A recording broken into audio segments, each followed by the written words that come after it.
Hello students, class 8। हाँ जी, तो last class में हम लोग रिप्रोडक्शन इन ह्यूमंस पढ़ रहे थे।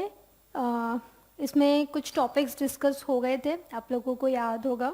जैसे हमने सबसे पहले डिस्कस किया था रिप्रोडक्शन और उसका सिग्निफिकेंस, कि रिप्रोडक्शन क्यों ज़रूरी है, किसी लिए चाहिए, for the continuity of species. Types of reproduction discuss हुआ था कि कोई भी इंडिविजुअल है जो कि इस ग्लोब पर रह रहा है वो दो तरीके से रिप्रोड्यूस कर सकता है। ठीक है, या तो वो सेक्सुअली रिप्रोड्यूस करे या वो एसेक्सुअली रिप्रोड्यूस करे, यानी कि सिंगल पेरेंट या तो पार्टिसिपेट करे या फिर दोनों पेरेंट्स पार्टिसिपेट करें और एक नई लाइफ को जनरेट करें। तो ये कुछ तरीके हमने टाइप्स में पढ़े थे। फिर इसके बाद बात हुई थी कि जो ह्यूमंस हैं वो तो सेक्सुअल रिप्रोडक्शन ही शो करते हैं, ऐसा है या नहीं? तो वो सेक्सुअल रिप्रोडक्शन अगर शो कर रहे हैं तो मेल रिप्रोडक्टिव सिस्टम और फीमेल रिप्रोडक्टिव सिस्टम, ये हम लोग यहाँ पर पढ़ रहे थे।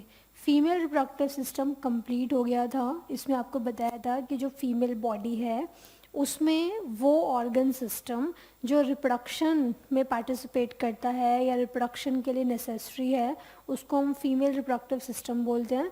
और वहाँ पर कुछ ऑर्गन्स जो थे वो आ रहे थे, जैसे कि यूट्रस है, जैसे ओविडक्ट थी, ठीक है, और ओवरी थी सबसे इम्पॉर्टेंट।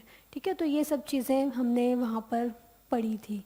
फाइन, तो इसमें हमने ओवरी का जो सेक्शन देखा था उसमें आपको बताया था कि ओवरी एक गोनाड है, मतलब यहाँ पर क्या बनता है, फीमेल गैमेट बनता है। फीमेल गैमेट यानी कि ओवम। ठीक है, तो ovum is formed in ovary, इसलिए इसको गोनाड बोल रहे थे। दूसरा, ये एक सेक्स ऑर्गन भी है सॉरी, ये एक एंडोक्राइन ग्लैंड भी है। एंडोक्राइन ग्लैंड यानी कि एंडोक्राइन ग्लैंड मीन्स जो हार्मोन सिक्रीट करे। तो जो ओवरीज होती हैं दे सिक्रीट हॉर्मोन्स। कौन कौन सी हार्मोन सिक्रीट करती हैं? वो ईस्ट्रोजन हार्मोन सिक्रीट करती है और दूसरा आपको बताया था प्रोजेस्टेरॉन हार्मोन सिक्रीट करती है। इन हार्मोन्स के रोल्स हम एडोलेसेंस वाले चैप्टर में पढ़ेंगे। ठीक है, जो नेक्स्ट चैप्टर आएगा adolescence, reaching the age of adolescence या नॉर्मल एंडोक्राइन सिस्टम आएगा आई थिंक आपके यहाँ। तो एडोलेसेंस एंड एंडोक्राइन सिस्टम करके जो चैप्टर है तो वहाँ पर ये ओवरी एंड टेस्टिस इनकी हॉर्मोन्स वापस पढ़नी है। ठीक है, तो इसलिए मैंने यहाँ पर इनका डिटेल्ड अकाउंट नहीं बताया। यहाँ पे जो रिप्रोडक्शन के लिए रिक्वायर्ड चीज़ थी वही बताई गई है, क्योंकि वहाँ पर दोबारा आपको हॉर्मोन्स पढ़नी है, इसलिए यहाँ पर वो स्किप करा गया है पार्ट। तो एंडोक्राइन ग्लैंड में बताया था कि ओवरी जब एंडोक्राइन ग्लैंड की तरह काम करेगी तो दो हार्मोन सिक्रीट करेगी, एक तो oestrogen and the second one is progesterone. Okay class, तो ओवरी में ये डिस्कशन हुआ था। देन यूट्रस था जहाँ एम्ब्रियोनिक डेवलपमेंट हो रही थी, याद करो, 2 celled condition, 4 celled, 8 cell, 16, then 32 cell stage. 32 cell stage finally implant हो गया था। किससे इम्प्लांट हो गया था? Inner wall of uterus, that is endometrium. Fine, तो ये सब चीज़ें वहाँ पर एम्ब्रियोनिक डेवलपमेंट पूरा आप लोगों को पढ़ा दिया गया था। ओके, आई होप आप लोगों को क्लियर हो गया हो। डायग्राम वॉज वेरी इंपॉर्टेंट, तो उसे आप स्किप ना करें। तीसरी बात, फैलोपियन ट्यूब यानी कि ओविडक्ट। तो फैलोपियन ट्यूब्स, ओविडक्ट जो कैरी कर रही थी ओवम को। उसके बाद बर्थ कैनाल, बर्थ कैनाल। ठीक है, तो ये सारी की सारी डिस्कशन जो है हमने फीमेल रिप्रोडक्टिव सिस्टम में पढ़ ली थी, जहाँ से डिलीवरी हो रही थी बर्थ कैनाल से, पार्चुरेशन, चाइल्ड बर्थ बोलते हैं उसे। ओके क्लास, तो हम आगे की जो कहानी है वो है, आई थिंक मेंस्ट्रुएशन चल रहा था लास्ट क्लास में जहाँ तक मुझे ध्यान है। तो मेंस्ट्रुएशन और देखते हैं क्या कंसेप्ट है उसमें। फिर हम पढ़ेंगे IVF, in vitro fertilisation, then male reproductive system. उसके बाद ये चैप्टर विल बी फिनिश्ड। ठीक है, तो आप लोग अगली हेडिंग बनाइए, मेंस्ट्रुएशन।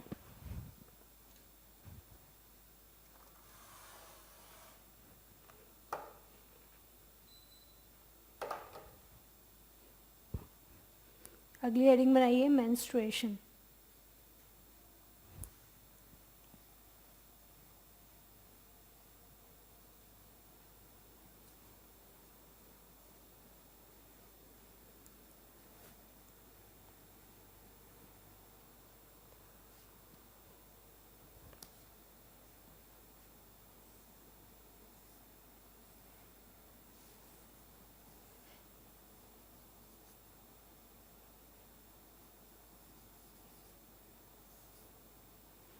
देखिए रफ स्केच है फीमेल रिप्रोडक्टिव ट्रैक्ट का। तो यहाँ जो ओवरी है ये क्या काम करती है, मैंने बताया था ऑल्टरनेटिवली ओवम रिलीज़ करती है। ठीक है, 2 ओवरीज हैं, तो इस मंथ अगर इस ओवरी ने सिक्रीट किया है तो next month automatically another ovary will secrete the ovum. तो ये जो ओवरी है जैसे ये ओवम सिक्रीट करेगी, ठीक है, जैसे ये ओवम सिक्रीट करेगी, इस प्रोसेस को ओव्यूलेशन बोल रहे थे।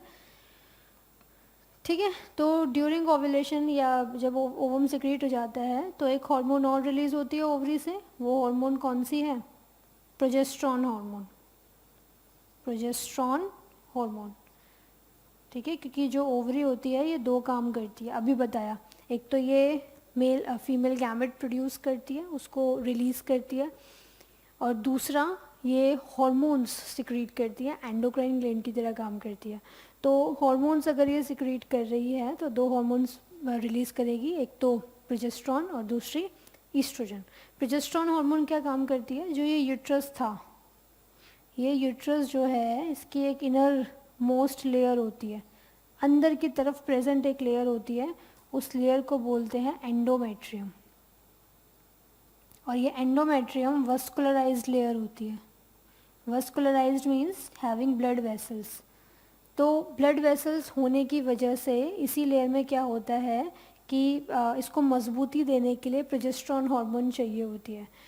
क्यों? क्योंकि आप लोग जानते हैं 32 सेल्ड कंडीशन, यानी कि जो एम्ब्रियो बना था वो इसी से ही अटैच होगा, ठीक है, और इसी से ही ब्लड लेगा, और ब्लड के माध्यम से ही उसमें न्यूट्रिएंट्स पहुंचेंगे। मदर जो भी कंज्यूम करेगी वो अल्टीमेटली ब्लड में पहुंचेगा, ब्लड बहता हुआ यहाँ आ जाएगा एंडोमेट्रियम में, और वही ब्लड अपने साथ न्यूट्रिएंट्स जो लेकर आया है वो किसको मिल जाएंगे? यहाँ पर जो डेवलप हो रहा है एम्ब्रियो उसको मिल जाएंगे। ऐसे ही एम्ब्रियो जो वेस्ट प्रोड्यूस करेगा, जो भी वेस्ट प्रोड्यूस करेगा उस न्यूट्रिएंट को यूज़ करने के बाद, तो वो वेस्ट वो किसको दे देगा? वापस ब्लड को दे देगा, और वो ब्लड मदर बॉडी में जाकर के पूरा मतलब फिल्टर होगा और वेस्ट फिर मदर की बॉडी बाहर कर देगी। तो इस तरीके से काम चलता है। जो ग्रोइंग एम्ब्रियो है वो इस तरीके से न्यूट्रिएंट्स मदर के ब्लड से लेता है और उसके बदले में वेस्ट मदर के ब्लड में ही पहुंचाता है, ट्रांसफ़र करता है। ठीक है, तो ये हमें कंसेप्ट समझ में आया। तो अब जब काम सारा कुछ ब्लड से ही हो रहा है, उस लेयर से ही हो रहा है, तो उस लेयर का मजबूत होना बहुत ज़रूरी है। ऐसा है या नहीं? तो उसको मजबूती प्रदान कौन सी हार्मोन करती है? प्रोजेस्टेरोन हार्मोन करती है। तो प्रोजेस्टेरोन हार्मोन अगर अच्छी खासी क्वांटिटी में होगी तो इट्स ऑब्वियस कि एंडोमेट्रियम जो है वो उसमें वो बड़ी मतलब सपोर्टिव, मतलब उसको सपोर्ट मिल जाएगा, स्ट्रेंथ उसमें आ जाएगी। ठीक है, और जो मतलब डेवलपमेंटल का प्रोसेस, जो पूरा डेवलपमेंट प्रोसेस है वो अच्छे से हो पाएगा। लेकिन अगर फर्टिलाइजेशन नहीं हुआ, ये काम तो तब हो रहा था जब फर्टिलाइजेशन हो चुका है, 2 सेल 4 सेल 32 सेल्स, और फिर वो न्यूट्रिएंट्स ले रहा था। लेकिन मान लीजिए अगर फर्टिलाइजेशन नहीं हुआ है, मतलब स्पर्म्स फीमेल बॉडी में नहीं गए हैं या फर्टिलाइज नहीं हो पाए हैं, ठीक है, या फर्टिलाइज वो नहीं कर पाए हैं, कैसी भी सिचुएशन हो, या तो एंटर ही नहीं करी है स्पर्म्स ने, या एंट्री कर गए हैं बट फर्टिलाइज नहीं कर पाए हैं। दोनों ही कंडीशन में क्या होता है कि ये जो प्रोजेस्टेरोन का लेवल है जो ओवरी ने सिक्रीट किया था ओवम के साथ, वो धीरे धीरे कम होने लग जाता है। और प्रोजेस्टेरोन अगर कम होगी तो एंडोमेट्रियम वीक पड़ने लग जाएगी, और वो अगर वीक पड़ेगी तो उसके अंदर ब्लड वेसल्स हैं, ब्लड वेसल्स भी कमज़ोर होएंगी, कमज़ोर होएंगी तो रप्चर होएंगी, रप्चर होएंगी तो जो भी उनके अंदर ब्लड था वो ब्लड वेजाइना के रास्ते बाहर निकलना स्टार्ट हो जाता है। कब तक स्टार्ट होगा? जब तक वो रिपेयर वापस ना होने लग जाए। ठीक है, तो ये कुछ मतलब लेडीज़ में या गर्ल्स में जैसे 3 डेज़ होती है ब्लीडिंग, ठीक है, जब ये बाहर निकलने लग जाए ब्लड, इसी को आप ब्लीडिंग बोलते हैं। ब्लीडिंग मतलब रिलीज ऑफ ब्लड। ठीक है, तो यहाँ पर जो ब्लीडिंग है वो वेरी करता है, किसी में 3 डेज़, किसी में 4 डेज़। ठीक है, तो वो उस तरीके से चलता है, फिर ये थोड़ा बहुत रिपेयर होना स्टार्ट हो जाता है और ये ब्लीडिंग फिर रुक जाती है। ठीक है भाई क्लास, तो ये नॉर्मल प्रोसेस मैंने आपको बताया। तो स्पर्म्स की अगर अवेलेबिलिटी नहीं है तो मेंस्ट्रुएशन होगा, यानी कि monthly menstrual fluid blood body से बाहर जाएगा due to lack of progesterone. ठीक है, और अगर फर्टिलाइजेशन हो जाता है तो ओवरी और प्रोजेस्ट्रॉन सिक्रीट करती रहती है, जिसके चलते ये एंडोमेट्रियम बड़ी स्ट्रेंथफुल रहती है और 9 मंथ्स तक सस्टेन कर पाती है इसको, एम्ब्रियो को। ओके क्लास, तो ये तो हो गया है कंप्लीट मेंस्ट्रुएशन। ये आप लोग लिख लीजिए। आई थिंक मैंने लिखवा दिया था कि फर्टिलाइजेशन अगर नहीं होगा तो मेंस्ट्रुएशन होगा due to lack of progesterone hormone, लिखवा दिया था ना ऐसा। चलो इसको आप लोग लिखिए, शॉर्ट में लिख लो एक चीज़।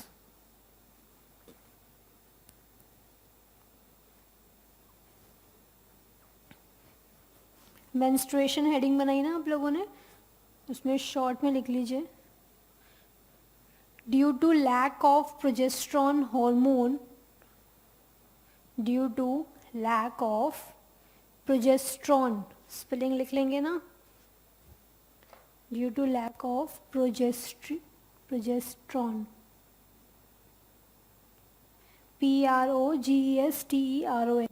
due to lack of progesterone hormone, comma, the endometrium weakens, the endometrium weakens, endometrium weak हो जाती है, और endometrium अगर weak हो जाएगी then endometrium weakens, comma, then it ruptures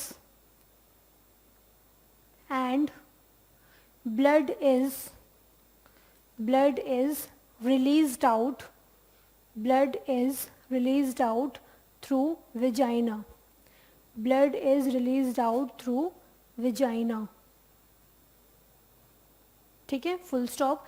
This blood is called menstrual fluid, this blood is called menstrual fluid, ठीक है, MENSTRUAL, menstrual fluid, and process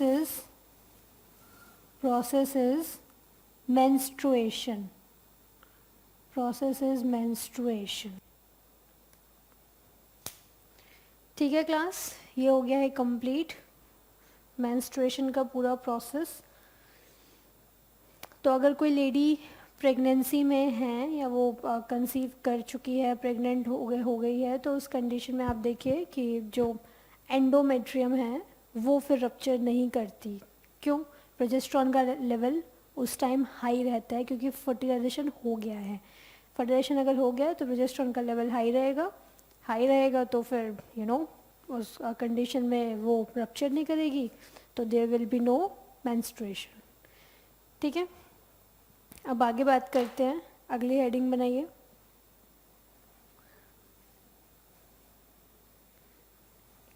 next heading बनाइए इनफर्टिलिटी।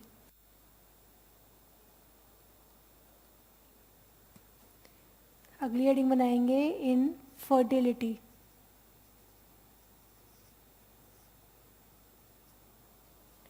Next heading infertility. इसमें क्या है, देखिए, कोई भी पेरेंट, ठीक है, जब अपने जैसे सिमिलर इंडिविजुअल्स प्रोड्यूस करते हैं तो उस प्रोसेस को आप रिप्रोडक्शन बोलते हैं। ऐसा है या नहीं? पेरेंट जब अपने जैसे सिमिलर इंडिविजुअल्स प्रोड्यूस करते हैं तो उस फिनोमेना को रिप्रोडक्शन कहा जाता है। तो वो पेरेंट्स जो ये कर पा रहे हैं, मतलब सिमिलर इंडिविजुअल्स प्रोड्यूस कर पा रहे हैं अपने जैसे, तो उन पेरेंट्स को आप बोल देते हैं फर्टाइल। ठीक है, क्योंकि वो नए ऑफस्प्रिंग प्रोड्यूस कर पा रहे हैं, तो उस सेंस में बोल दिया फर्टाइल।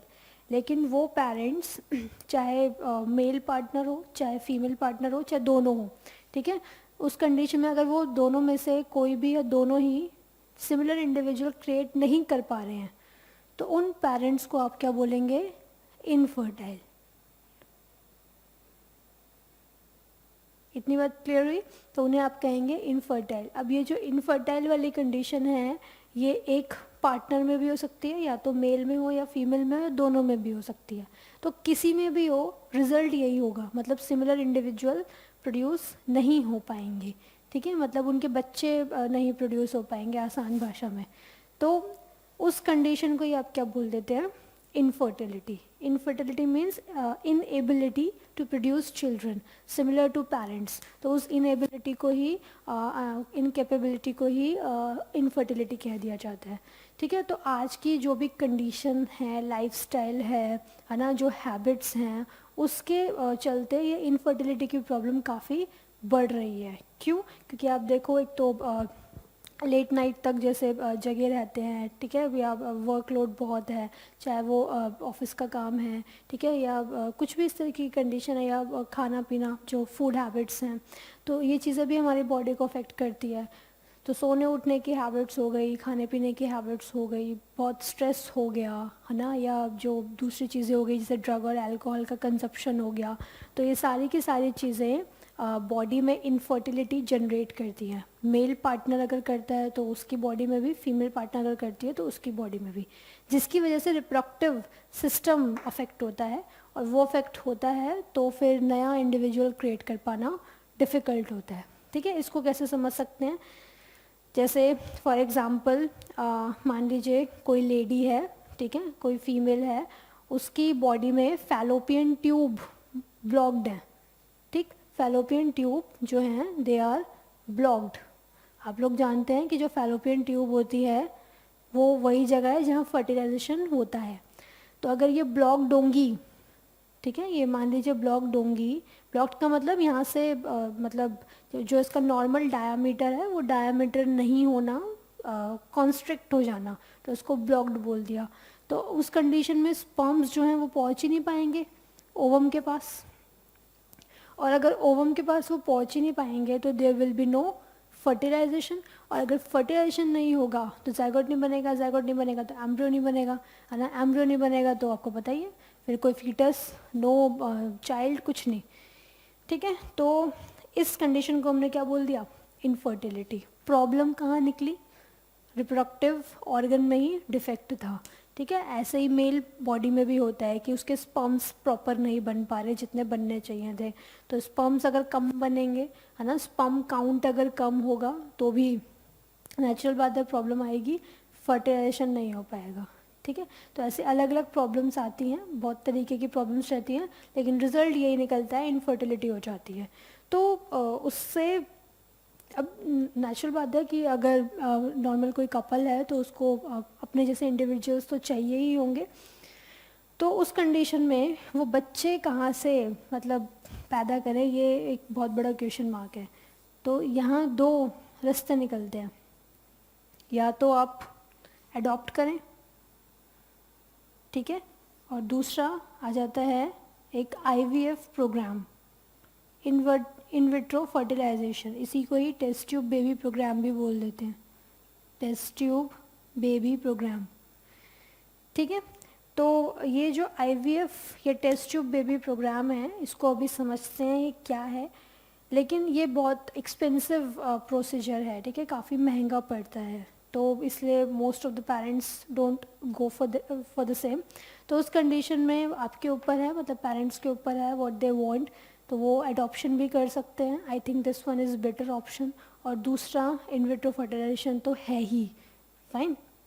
तो इन विट्रो फर्टिलाइजेशन के केस में क्या होता है भाई, यहाँ आप थोड़ा समझे क्या कंसेप्ट है.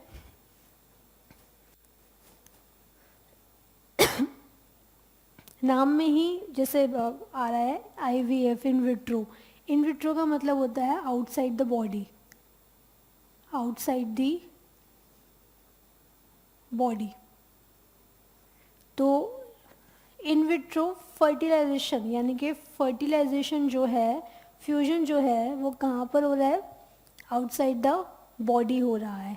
तो इस कंडीशन में क्या होता है कि मान लो कोई फीमेल पार्टनर है, ठीक है, उसकी ओविडक्ट ब्लॉक्ड है.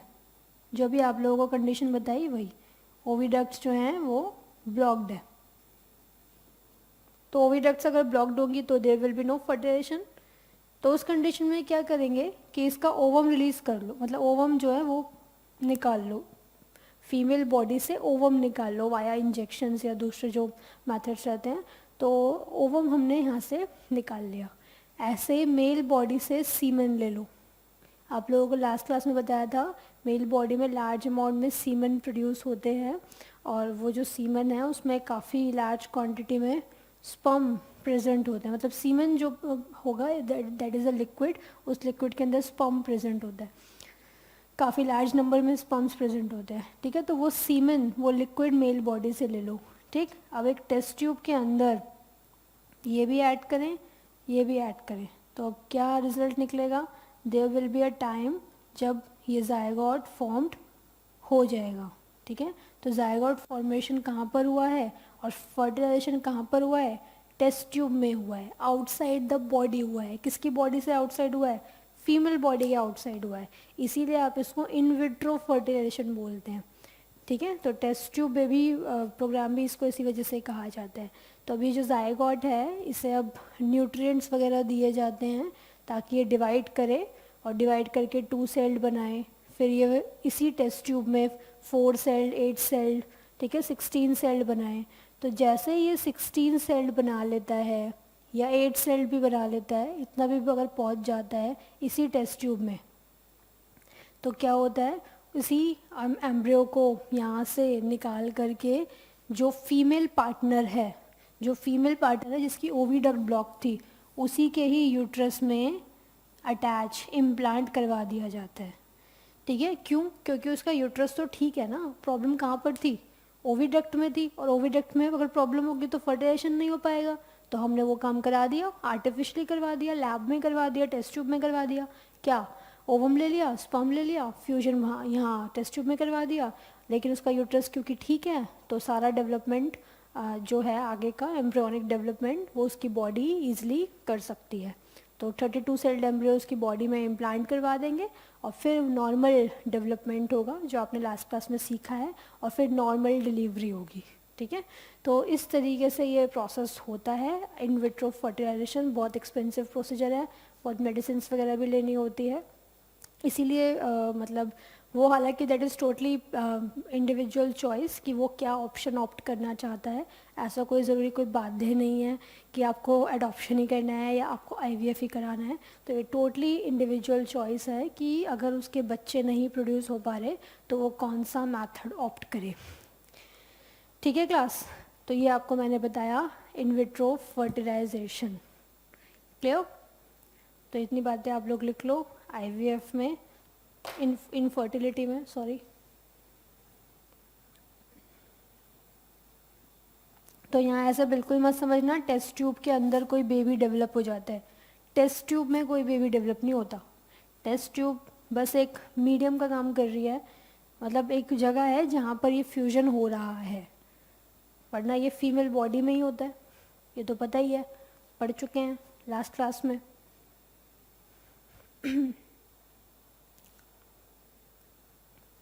इसमें लिखेंगे इनएबिलिटी ऑफ कपल, पेरेंट्स तो अभी नहीं लिखेंगे भाई क्योंकि अभी पेरेंट बने नहीं। इनएबिलिटी ऑफ कपल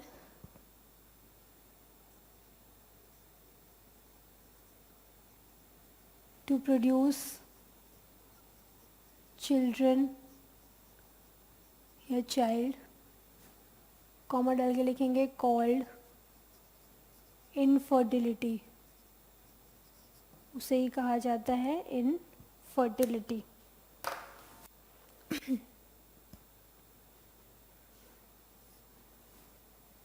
अब आगे बात करेंगे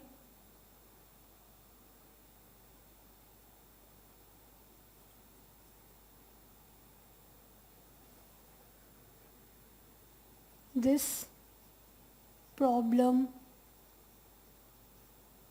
is increasing, especially in metro cities due to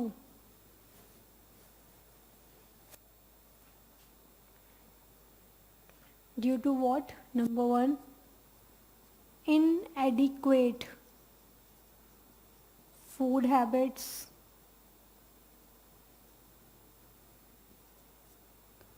improper sleep, excessive workload या एक्सेसिव स्ट्रेस भी लिख सकते हैं.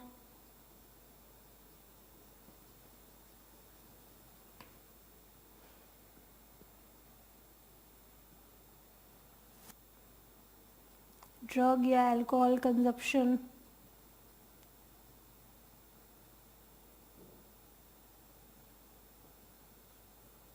Etcetera.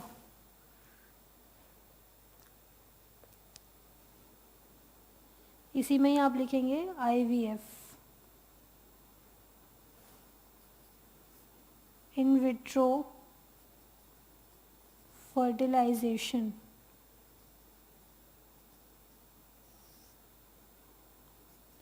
This is a technique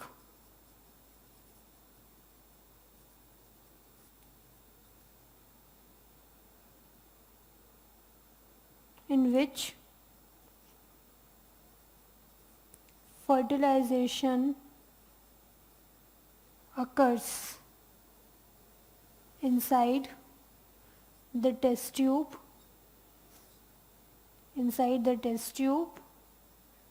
bracket में, that is outside the female body, outside the female body.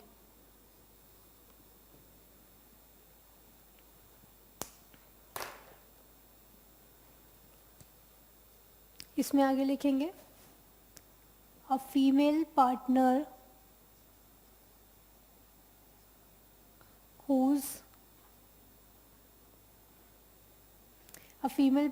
whose oviducts are blocked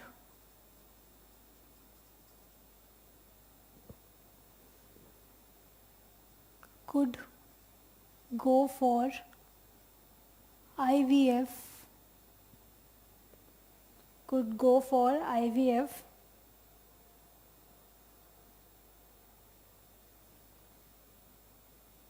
to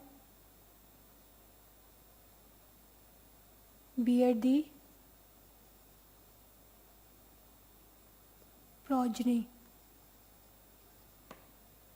जिसकी oviducts blocked है इसको underline कर देना.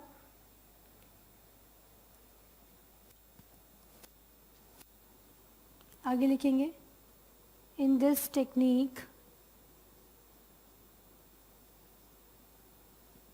Ovum from female partner, ovum तो फीमेल पार्टनर से लेंगे ना. In this technique ovum from female partner and sperm from male partner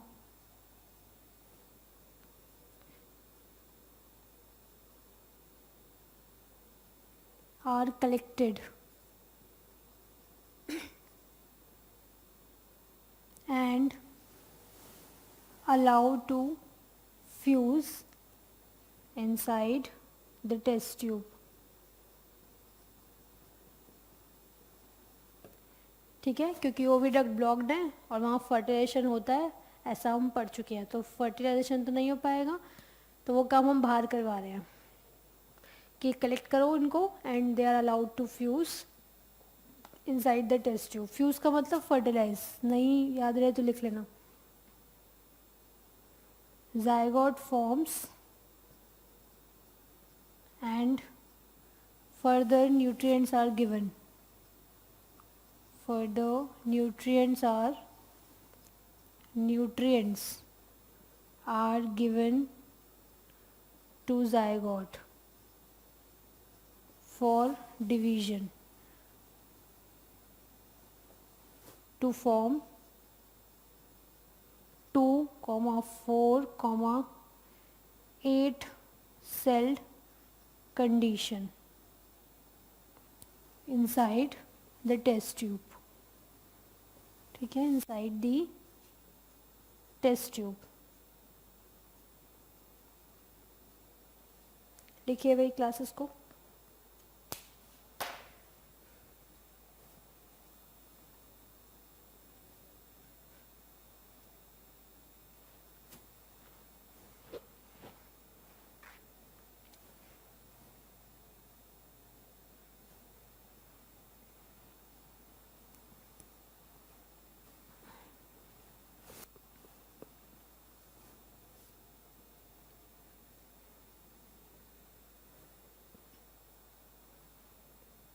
done inside the test tube. अब आगे लिखेंगे नेक्स्ट स्टेप क्या होगा। तो 8 सेल्ड कंडीशन बन गई।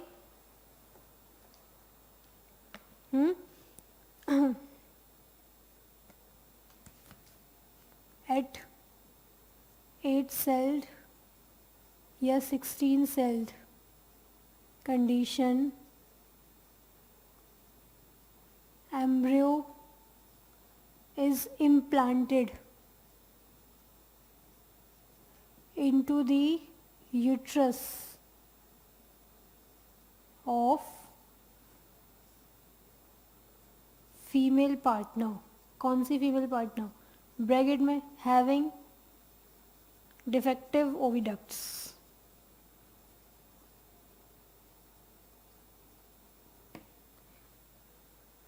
Embryo is implanted into the uterus of female partner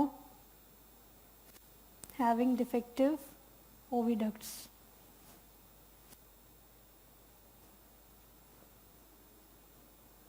ठीक है, then normal embryonic development occurs, जो हम लास्ट क्लास में पढ़ चुके हैं पूरा। हमने अगर 16 सेल्ड इम्प्लांट करा है तो 32 सेल बनेगा, देन आगे वही फीटस। ठीक है, और अगर 32 सेल इम्प्लांट किया, हालांकि 16 सेल ही प्रेफरेबली किया जाता है, 32 सेल नहीं किया जाता, तो वही आगे के प्रोसेस सारा कुछ सेम होगा जो हमें लास्ट क्लास में पढ़ा था। Then normal embryonic development occurs, तो नॉर्मल एम्ब्रियोनिक डेवलपमेंट होगा और क्या होगा भाई, and full term foetus, full term मतलब completely developed, full term foetus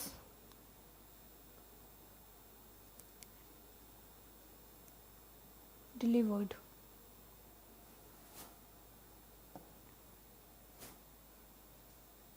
Then normal embryonic development occurs and full term fetus is developed. Developed. ये complete करिए भाई क्लास।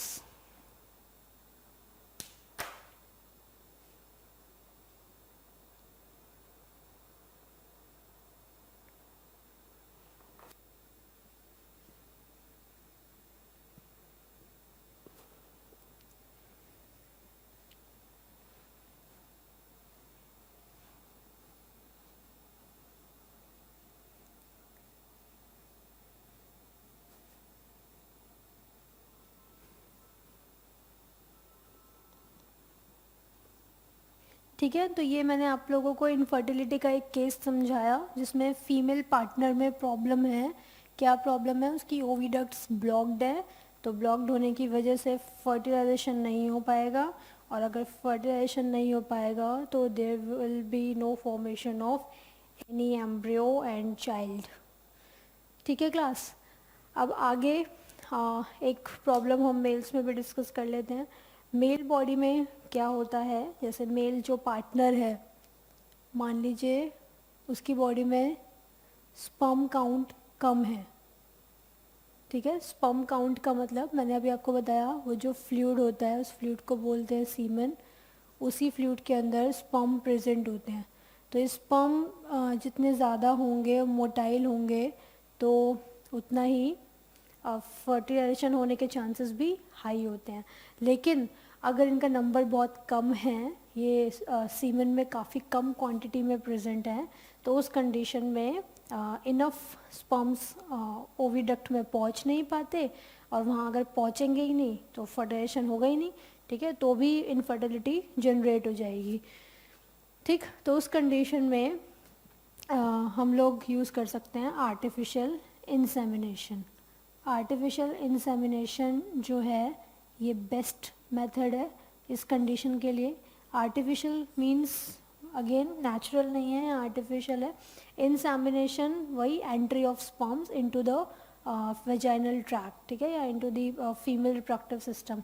तो अगर ये काम आर्टिफिशियली हो रहा है, मतलब स्पर्म्स नेचुरली ना जा करके आर्टिफिशियली इंट्रोड्यूस करवाए जा रहे हैं फीमेल रिप्रोडक्टिव ट्रैक्ट में, तो उसको आप बोल देंगे आर्टिफिशियल इंसेमिनेशन, ठीक है। ये स्पर्म्स कहीं से भी कलेक्ट कर सकते हैं, ये मेल पार्टनर जो है इससे भी कलेक्ट कर सकते हैं, या फिर जो स्पर्म बैंक्स होते हैं जहाँ पे कई डोनर्स स्पर्म डोनेट कर देते हैं, तो वहाँ से भी कलेक्ट कर सकते हैं और ऐसे करके आर्टिफिशियल इंसेमिनेशन करवा सकते हैं। तो वो मेल की कंडीशन है, ठीक है। अगर मेल पार्टनर में कोई डिफेक्ट है तो हम ये ट्रीटमेंट यूज़ कर सकते हैं, और अगर फीमेल पार्टनर में डिफेक्ट है तो आपको एक तो बता ही दिया, इन विट्रो फर्टिलाइजेशन, ठीक है। ऐसे और भी टेक्निक्स हैं, बट अभी क्लास 8th के लेवल पर इतना ही था, ठीक है क्लास। तो ये दोनों ही चीज़ें जो हैं नो डाउट इसमें मेडिकल थोड़ा एडवाइस लेनी पड़ती है, ठीक। तो आपको मेडिसिन भी लेनी पड़ेंगी, बहुत सारी चीज़ें और भी होती हैं, तो ये सब इसके कॉन्सिक्वेंसेस भी काफ़ी जनरेट होते हैं, रिज़ल्ट आना ना आना, बहुत सारी चीज़ें रहती है। तो ये इसलिए मैंने कहा कि टोटली इंडिविजुअल चॉइस है कि anybody who wants to opt for these kind of treatments or to adopt a child, ठीक है, that is totally dependent on person। अब आगे बात करते हैं, ये आप आर्टिफिशियल इंसेमिनेशन लिखना चाहें लिख लो, अगली हेडिंग बना के लिख लो चाहे तो, इनफर्टिलिटी में ही number 2 artificial insemination, artificial insemination. इसमें आर्टिफिशियल इंसेमिनेशन में लिखेंगे when male partner is not able to produce enough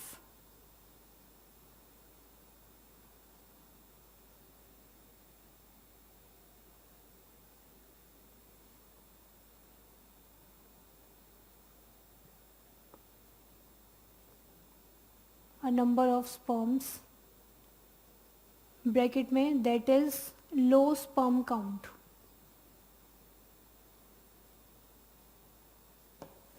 when male partner is not able to produce a number of sperms, fertilization couldn't occur, ठीक है, fertilisation नहीं हो पाता। Hence in this case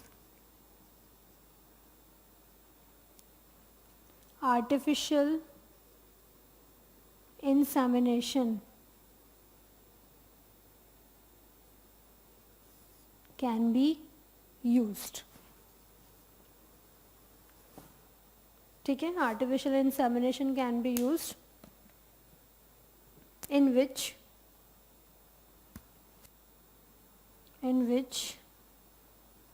sperms are introduced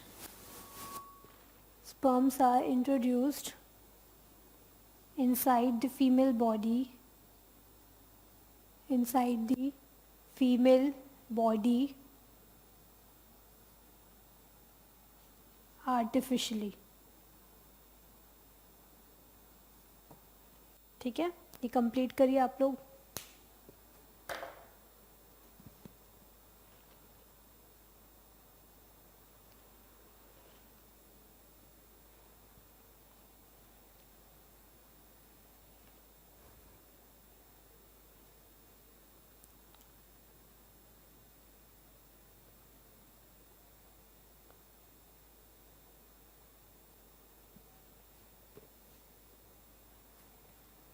okay class, तो this was all about infertility.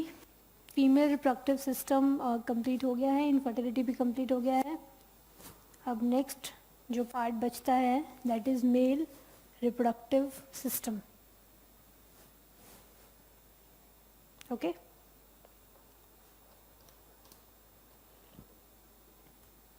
अगली heading बनाइए, mail reproductive system.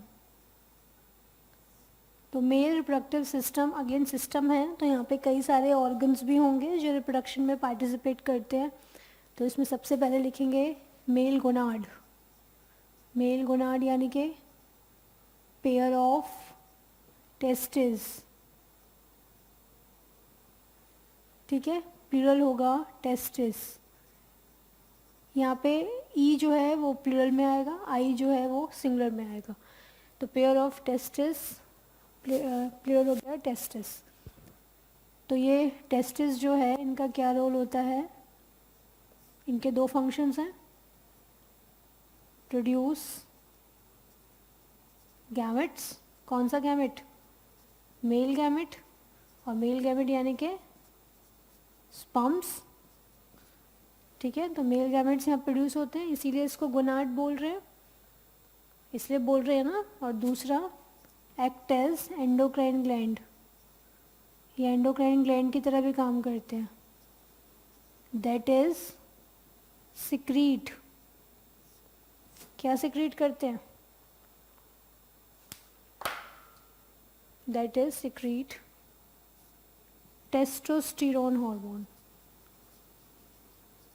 Testosterone hormone, spelling is TESTOSTERONE, testosterone hormone. तो ये जो टेस्टोस्टेरोन हार्मोन है इसके दो रोल्स हैं, ठीक है, टू फंक्शंस। कौन कौन से, नंबर 1, एक तो help in the formation of sperms, sperms बनाने में मदद करती है। तो अगर टेस्टोस्टेरोन की कमी होगी तो बोल सकते हैं स्पर्म काउंट कम आएगा, है ना, तो इनफर्टिलिटी बढ़ेगी। और दूसरा गिव्स सेकेंडरी, ये सेकेंडरी लिखा है भाई, आप लोग पूरा लिखना, secondary sexual characters, secondary sexual characters in males, ठीक है। Secondary sexual character in males like deepening of voice, ठीक है, डीपनिंग ऑफ वॉइस, आवाज़ का भारी हो जाना। दूसरा और लिख लो यहाँ पे बॉडी हेयर ग्रोथ, ठीक है, एक्सेट्रा। ये सब चीज़ें हम एडोलेसेंस और एंडोक्राइन सिस्टम में पढ़ेंगे, तो इसलिए मैंने आप लोगों को यहाँ ज़्यादा नहीं बताया, ठीक है। वापस वहाँ पे दोबारा यही सब पढ़ना है। तो टेस्टोस्टेरोन हार्मोन जो है उसके दो फंक्शंस बता दिए, एक तो स्पर्म्स के फॉर्मेशन में मदद कर रही है और दूसरा सेकेंडरी सेक्सुअल कैरेक्टर्स दे रही है। तो स्पर्म अगर ये बनवा रही है तो अगर इसकी कमी होगी तो स्पर्म्स का नंबर भी कम आएगा, फर्टिलाइजेशन नहीं हो पाएगा, इनफर्टिलिटी बढ़ेगी। और दूसरा आपको बता ही दिया। तो टेस्टिस जो है उसके दो रोल्स, दो फंक्शंस, और जो टेस्टोस्टेरोन है उसके भी दो फंक्शंस, यहाँ ऐसे लिख लेना। ये टेस्टिस के लिखे हैं और यहाँ टेस्टोस्टेरोन के लिखे हैं। ये कंप्लीट करिए भाई क्लास। तो पहला ऑर्गन तो हो गया कंप्लीट। दूसरा लिखो अब इसके बाद, मेल रिप्रोडक्टिव सिस्टम में पहला ऑर्गन मेल गोनाड, दूसरा एसेसरी डक्ट्स, एसेसरी डक्ट्स, ठीक है। एसेसरी डक्ट्स क्या काम करती हैं, they carry sperms from testis to other reproductive parts, to other reproductive parts. Accessory duct में लिखेंगे तो ये क्या काम करती है कि जो भी स्पर्म टेस्टिस में बन रहे हैं, ठीक है, उन्हीं स्पर्म्स को ये कैरी करती है और दूसरे पार्ट्स में पहुंचाती है फॉर मॉडिफिकेशन पर्पसेस, ठीक है, या जो दूसरे काम है या उसको रिलीज़ कराना है स्पर्म को। तो ये सब चीज़ें जो है वो एसेसरी डक्ट के अंदर होती हैं, इसलिए इनका नाम है डक्ट। डक्ट मतलब ट्यूब, ट्यूब जो कैरी करती है स्पर्म्स को from testis to other reproductive parts. Third लिखेंगे इसके बाद urinogenital organ, urinogenital organ, URINO, urinogenital, GENITAL, urinogenital organ, इसी को ही आप बोल देते हैं पेनिस। तो इस कंडीशन में क्या है, यूरिनोजेनिटल ऑर्गन क्यों, क्योंकि ये इसी जगह से यूरिन भी पास आउट होती है, liquid waste of the body, और इसी जगह से सीमन भी पास आउट होता है। तो यहाँ लिख लेना, it is the reproductive part through which semen यहाँ सीमन के ब्रैकेट में लिख लो, fluid having sperms and urine is passed out, ठीक है। सीमन भी और यूरिन भी इसी जगह से निकले, उस जगह को बोलते हैं यूरिनोजेनिटल ऑर्गन। लिखिए भाई इसको क्लास।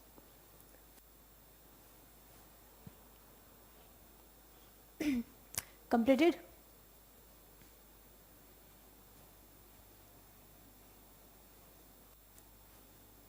अब यहाँ पर जो मेल गोनाड है यानी कि जो टेस्टिस है, इसमें एक बड़ी इंपॉर्टेंट बात है, क्या कि जो टेस्टिस होती है ये एक पाउच में रहती है, फाइन। उस पाउच को बोला जाता है स्क्रोटम। जैसे ये टेस्टिस हुई ओवल इन शेप, ठीक है, तो इसके चारों ओर एक पाउच रहता है, उस पाउच को बोलते हैं स्क्रोटम।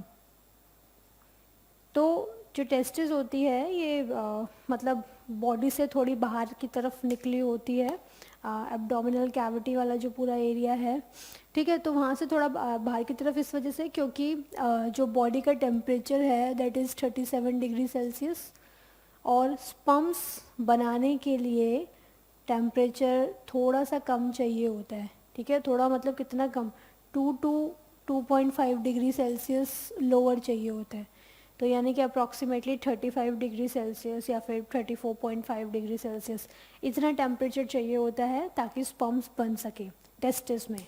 तो अगर ये टेम्परेचर हमारी बॉडी के अंदर तो नहीं मिल पाएगा क्योंकि वहाँ तो इतना ही टेम्परेचर है, इसीलिए टेस्टिस जो होती है they are present outside the abdominal cavity into the scrotum. इस पाउच में प्रेजेंट होती हैं ये टेस्टिस ताकि उनको वो टेम्परेचर मिल जाए, है ना, और वहाँ पर क्या बनने लग जाए, स्पर्म्स, ठीक है। किसी रीज़न से अगर ये टेम्परेचर नहीं मिल पाता तो स्पर्म फॉर्मेशन पर भी असर पड़ता है, स्पर्म फॉर्म नहीं हो पाते, अगेन फिर उससे इनफर्टिलिटी जनरेट होती है।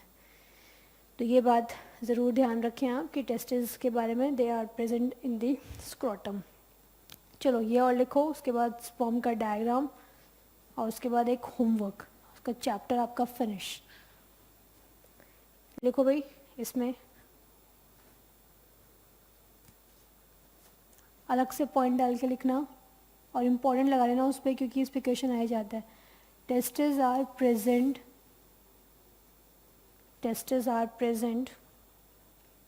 inside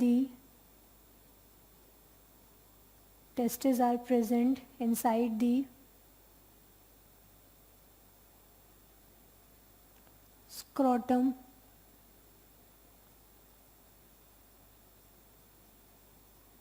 भाई यहाँ थोड़ा सा एडिट करिए, testis are present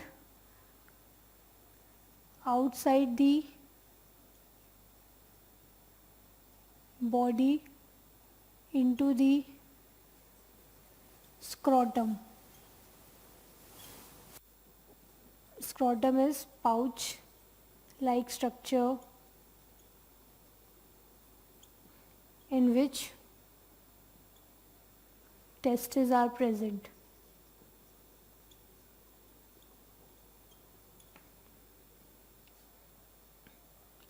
For sperm formation,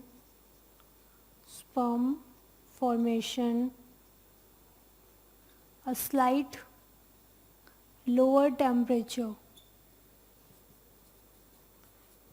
than body temperature is required, that is approximately 35 degrees Celsius.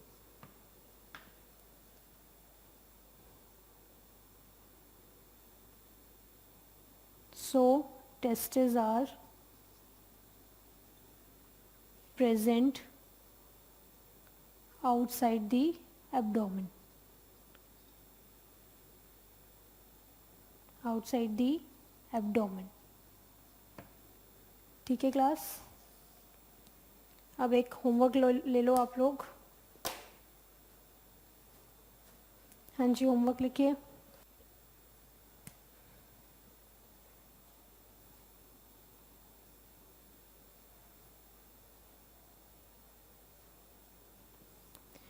Homework लिख लीजिए। Diagrammatically represent mail reproductive system. बहुत दिन हो गए, होमवर्क नहीं मिला तुम लोगों को, ये आप लोग ड्रॉ कर सकते हैं अपने लेवल पर, इजी भी है। तो diagrammatically represent mail reproductive system, ये आपको डायग्राम बनाना है, लेबलिंग करनी है प्रॉपर। ओके, लिखिए, ये सारा कुछ कंप्लीट करिए।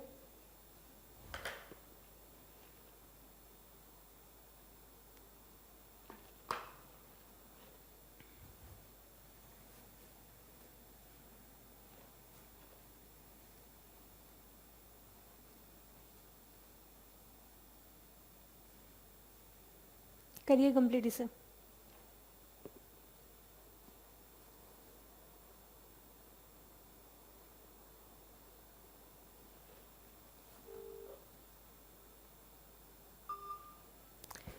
तो अब आप लोग इस चैप्टर में क्या क्या कंप्लीट कर चुके हैं? हमने इस चैप्टर में बेसिक टर्म्स से स्टार्टिंग करी थी, कुछ बेसिक टर्म्स जो थी वो पढ़ाई गई थी। उसके बाद हमने फीमेल रिप्रोडक्टिव सिस्टम पढ़ा, मेल रिप्रोडक्टिव सिस्टम पढ़ा।